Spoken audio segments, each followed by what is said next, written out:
Prime news కి స్వాగతం. 500 రూపాయల నీళ్లకు సంబంధించిన ట్యాక్స్ కట్టాల్సింది. అంటే మా నరసింహులన్న వైస్ చైర్మన్ అన్న వైఎస్ఆర్సీపీలో ప్రముఖ నాయకుడు గొంతెత్తి అధికారులు దబాయిస్తాడు. ఇన్ని చేస్తున్న 5 సంవత్సరాలుగా ఆయన ఇంటికి వస్తున్న నీళ్లకు పన్ను కట్టలేదు అధ్యక్ష. దీనికి ప్రజలకు సమాధానం చెప్పరా అని అడుగుతా ఉన్నా. కడుపు రగిలిపోతుంది అధ్యక్ష. అలాగే ఇంకొక వైస్ చైర్మన్ గారు ఇక్కడ ముల్లా అహ్మద్ గౌస్ గారు, ఆయన 4,590 రూపాయలు ఇంటి పన్ను కట్టాల్సి ఉంది. 1,500 రూపాయలు ఆయన నీటి పన్ను కట్టాల్సి వచ్చింది. అంటే 5 అంటే సంవత్సరానికి 750 రూపాయలు, 6 నెలలకు ఒకసారి 750 రూపాయలు ట్యాక్స్ కట్టాల్సి వస్తే సంవత్సరంగా ఆయన ట్యాక్స్ కట్టలేదు. చెప్తాను. ప్రేమ రాజేశ్వర్ రెడ్డి గారు వైఎస్ఆర్సీపీ చెప్పినవన్నీ మీరు విన్న తర్వాత ఎవరు మీడియా వాళ్ళు ఎవరు ఎక్కడ పోతారు అన్నింటిలో సమాధానం చెప్తారు. ఎమ్మెల్యే గారు సమాధానం చెప్పి సమాధానం చెప్పాలనే అడుగుతున్నాను అధ్యక్ష. సమాధానం చెప్పకూడదని అడుగుతావా కదా? ఇది నేను పెట్టుకునేది ఓపెన్ డాక్యుమెంట్ అధ్యక్ష, ఓపెన్ డొమైన్ లో ఉన్న డాక్యుమెంట్. ఇది అడుగుతున్నాను. దయచేసి నేను అడుగుతున్న ప్రశ్నలకన్నింటికి కూడా వీళ్ళు ప్రజలకు సమాధానం చెప్పి తీరాల. తలుపులు వేసేయని చెప్తాను. వీళ్ళు సమాధానాలు చెప్పకుండా బయటికి పోవడానికి కూడా లేదని నేను ప్రజల వైపు నుంచి నేను అడుగుతా ఉన్నాను అధ్యక్ష. ఇక్కడ తేల్చుకొని కానీ బయటకు పోవడానికి లేదు. ప్రజలు అడుగుతా ఉన్నారు బయట. ఈ డోరు దాటితే ప్రజలు అడుగుతారు, కాలువ పట్టుకుంటారు. నేను ప్రజలను కూడా అడుగుతా ఉన్నా, ఈ డాక్యుమెంట్ పెడతా ఉన్నా. ఇంకా ఎవరైనా సమాచారం కావాలంటే మున్సిపల్ ఆఫీస్ తెలుసుకోండి. మీ వార్డుల్లో కౌన్సిలర్లు కాలువ పట్టుకోండి. ఎందుకు ట్యాక్స్ పే చేయలేదో అడిగి తీరాల్సిన బాధ్యత, ఆ బాధ్యత తీసుకోవాల్సిన ప్రజలందరినీ కూడా అడుగుతా ఉన్నా. ఇక ప్రేమ రాజేశ్వర్ రెడ్డి గారు 12,366 రూపాయలు ట్యాక్స్ కట్టాలి. సిందే బి, సైదాని బి అక్క 17,608 రూపాయలు ట్యాక్స్ కట్టాల్సిన అవసరం ఉంది.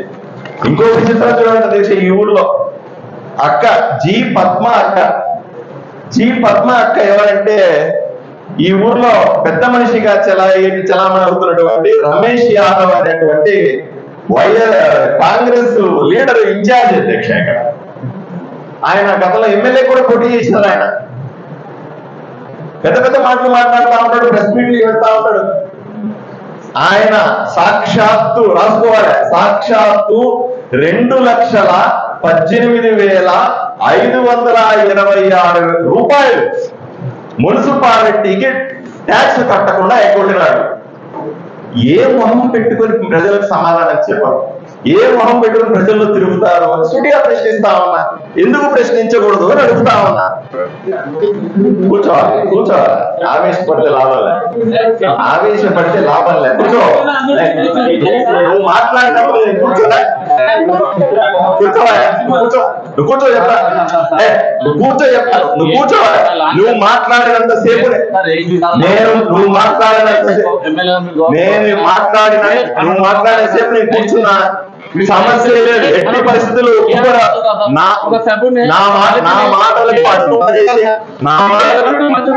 మంచి కాదు. అవును, 100కు 100 మీరు చేస్తున్న మంచి చేసేవన్నీ తప్పు ఈరోజు అడిగితే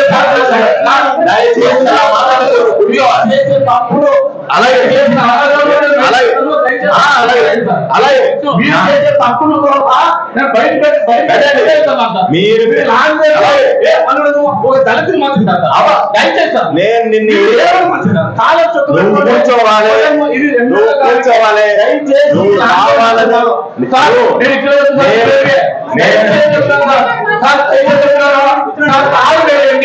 తాను వేసి ఇక్కడ డిబేట్ అయిన తర్వాత తప్పు మీరుండే చెప్తున్నారే మేము తప్పుడు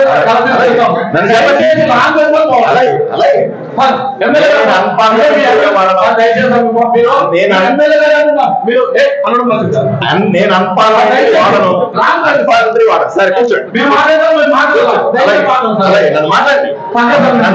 నన్ను మాట్లాడిన తర్వాత ఎంత వసూలు మీ తప్పుడు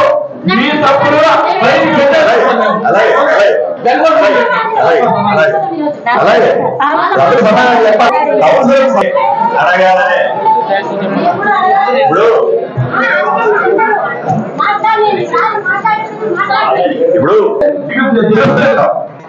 ఓకే దయచేసి ఆ వాకలేండి అధ్యక్ష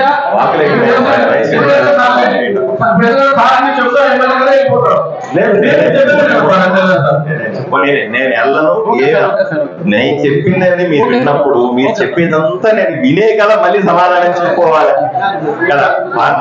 నేను పర్ఫెక్ట్ చర్చ జరగాలనే ప్రజలు తెలుసుకోవాలనే మాట్లాడతా అర్థమైనా రైట్. అధ్యక్ష ఈ 3 నెలల కౌన్సిల్ గొడవ మీకు తెలిసిందే, కుర్చీల గొడవ కింద కూర్చొని నేను రాజీ పడ్డాను అధ్యక్ష. నేను అయ్యా మేమైతే మాకు సపరేట్ గా సీట్లు లేవు, ఎమ్మెల్యే గారికి సపరేట్ సీట్లు అంటే ఒకటి అర్థం చేసుకోవాలి, చట్టంలో పార్లమెంటరీ చట్టంలో నెక్స్ట్ టైం బుక్ తెచ్చిస్తాను అధ్యక్ష. అందరికీ నా దగ్గర బుక్ లేదు కాబట్టి కాంప్రమైజ్.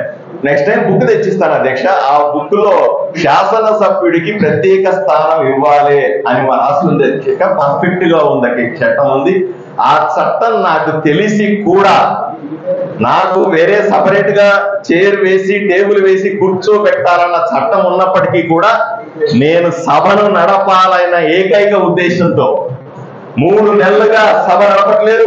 కనీసం ఈ మంత్ కూడా సభ నడకపోతే బడ్జెట్ ని మనము పూర్తి చెయ్యలేకపోతే 1 సంవత్సర కాలం మళ్ళీ ఇబ్బంది పడాల్సి వస్తుంది. ఎందుకంటే బడ్జెట్ ఆమోదించకుండా 1 రూపాయి కూడా మున్సిపాలిటీ ఖర్చు పెట్టడం సాధ్యం కాదు. ఆ ఉద్దేశంతో నేను ఈరోజు రాజీ పడి వెనక సీట్లో కూర్చున్నాను. మళ్ళీ అడిగితే ముందు సీట్లో కూర్చున్నాను. ఇక్కడికి వచ్చి వీళ్లతో పాటే కూర్చున్నాను అధ్యక్ష.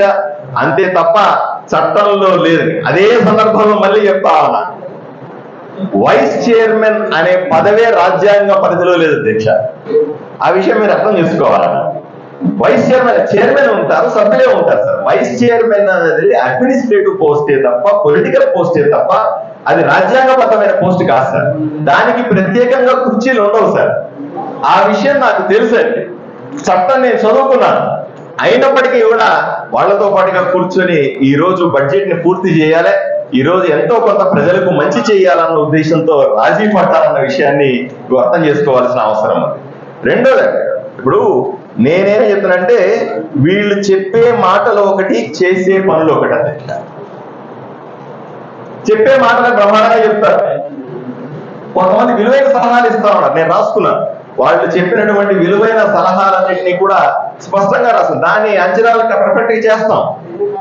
దీంతో పాటుగా వీళ్ళు చెప్పే మాటలు కూడా, వీళ్ళు చెప్పే సూక్తులకు కూడా మనము కొంత ఆచరిస్తే బాగుంటది అని నేను మీకు సలహా చెప్తున్నా అధ్యక్ష. అదే సందర్భంలో మెడికల్ కాలేజ్ గురించి ప్రజలు అర్థం చేసుకోవాలి. మెడికల్ కాలేజీ ఇప్పుడు మేము అధికారంలోకి వచ్చిన తర్వాత 5 నెలల సమయం ఉంది. రాష్ట్రంలో 14 మెడికల్ కాలేజీలు అధ్యక్ష. 14 మెడికల్ కాలేజీల్ని మనము ప్రారంభించాల్సిన అవసరం ఉంది. అధికారంలో రాగానే వెరిఫై చేశాం ఏ దశ వరకు పూర్తయినాయి. కొన్ని 30%, కొన్ని 40%, కొన్ని 50%, కొన్ని 10%, 15% పూర్తయినాయి. ప్రభుత్వం పాలసీ తీసుకుంది. 25% కంటే తక్కువగా నిర్మాణం చేపట్టినటువంటి మెడికల్ కాలేజీల్ని 2వ దశలో పెట్టుకుందాం.